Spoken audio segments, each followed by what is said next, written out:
Praise the Lord. जय मसीह की।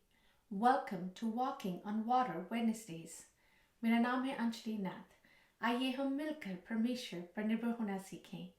आज हम बातचीत करेंगे चाइल्ड बर्थ के विषय, जच्चा की सी पीड़ाएं।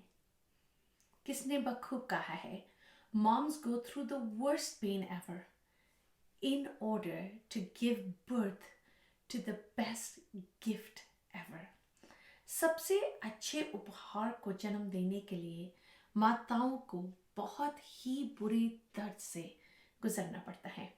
आज हम अपनी गलातियों की पत्री की स्टडी को कंटिन्यू करेंगे। आज हम चैप्टर 4 उसकी वर्स 19 और 20 को देखेंगे।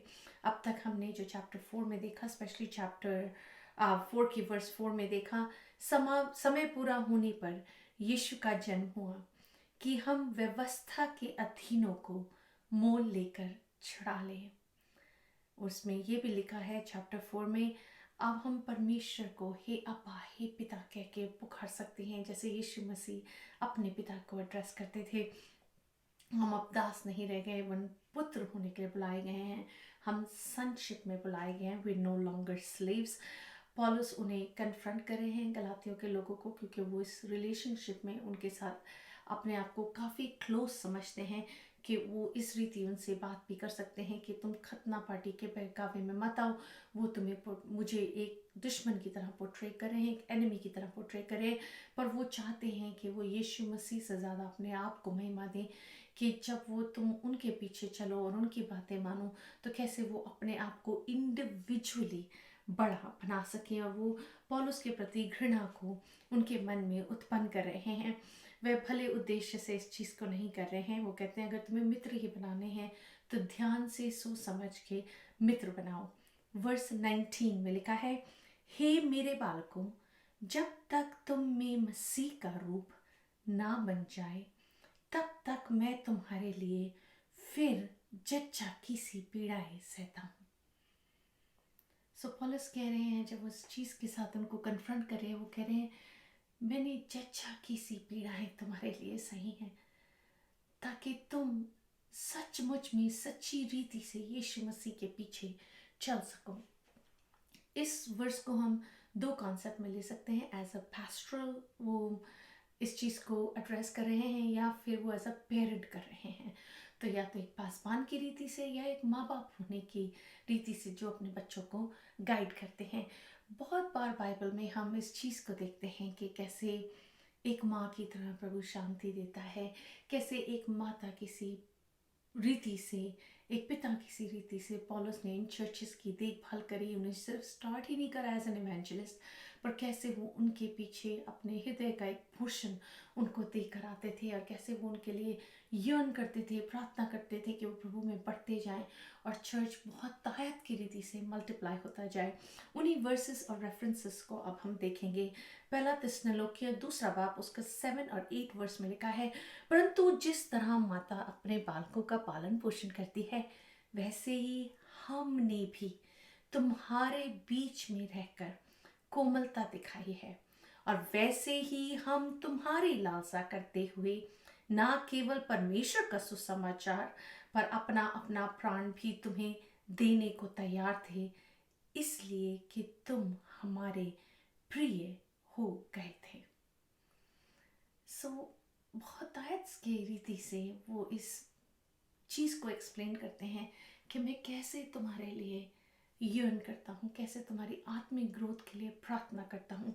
हमें पहला कुरिन्थियों 3:1-2 में पढ़ने को मिलता है, हे भाइयों, मैं तुमसे इस रीति से बातें ना कर सका जैसे आत्मिक लोगों से, परंतु जैसे शारीरिक लोगों से, और उनसे जो मसीह में बालक हैं।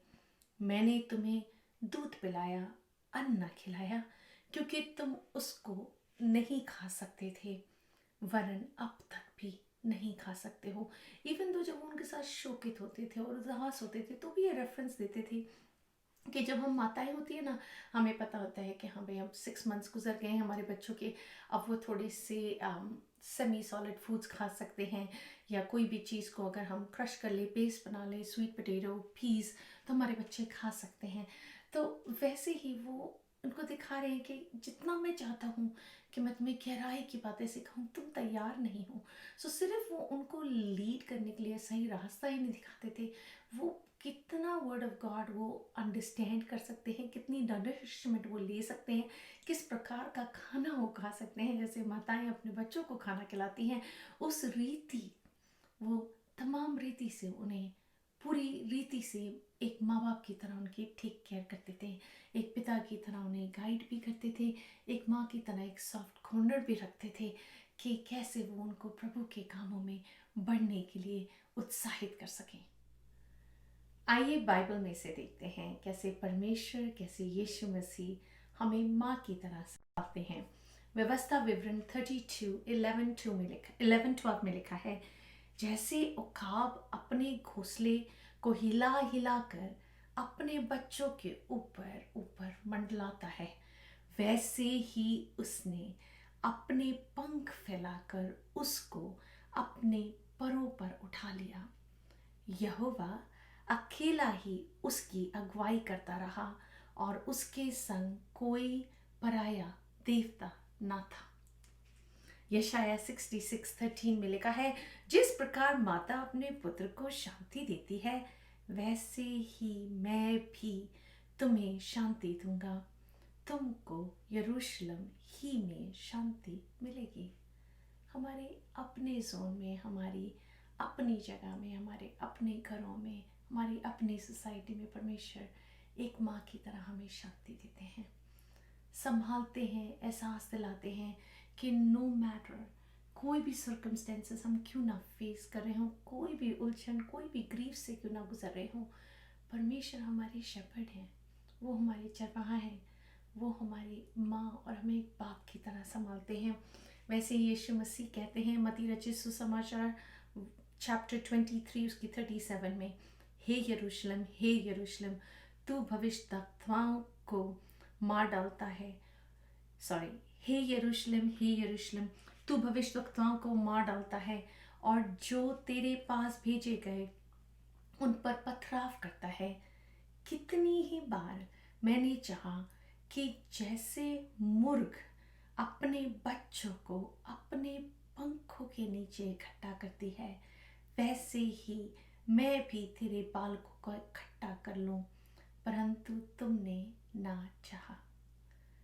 तो हमारे पास भी चॉइस है कि क्या हम परमेश्वर को वो स्पेस, वो रूम देते हैं कि वो हमें एक माँ की तरह संभाल सकें, या हम अपने ही प्लान्स में, अपने ही जो भी हम सोचते हैं कि हमारी रीति हो, हमारे प्लान के हिसाब से हो, क्या हम परमेश्वर को उसी बॉक्स में बंद करके रखते हैं।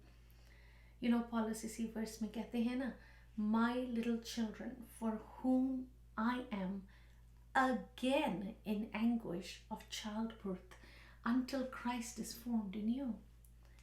पॉलस कहते हैं मैं एक दोबारा से चाइल्ड बर्थ में, आई am again in anguish of child birth. This reminds me, जब हमारी बेटी जब 16 साल की है, जब वो पैदा हो रही थी, तो 6 वीक्स बिफोर उसकी ड्यू डेट थी September 12th, तो 6 वीक्स बिफोर हमने एक बेबी शावर किया जिसमें आई think I overwork my self और मैं डिसेबिलिटी में चली गई, मुझे सिवियर ब्लीडिंग हुई। एंड उसके बाद जब मुझे सीढ़ियाँ तक लेनी पड़ती थी, मैं एक एक सीढ़ियाँ इतने दर्द में लेती थी, तो doctor put me on disability because वो चाहते थे कि ईडन प्रीमेच्योर ना पैदा हो जाए। लॉन्ग एंड बेहोल्ड ईडन प्रीमेच्योर तो नहीं पैदा हुई, बट 10 दिन गुजर गए थे उनकी ड्यू डेट से। उनका बर्थडे एक्चुअली September 23rd को था है। सो 10 दिन गुजर गए थे और ईडन आई नहीं थी, और मैं ऑफ्टन इमरजेंसी में जाती थी क्योंकि उनकी हार्ट बीट मुझे फील नहीं होती थी, हॉस्पिटल वालों को फील नहीं होती थी। फिर जब मेरा लेबर शुरू हुआ तो वो 29 आवर्स उसने लास्ट किया। सो उसके बीच में मल्टीपल टाइम्स मुझे हॉस्पिटल जाना पड़ा। एट दैट पॉइंट जब ईडन पैदा हुई, अगर कोई मुझे कहता ना कि चाइल्ड बर्थ को दोबारा सह लो, I think I would have lost everything inside of me.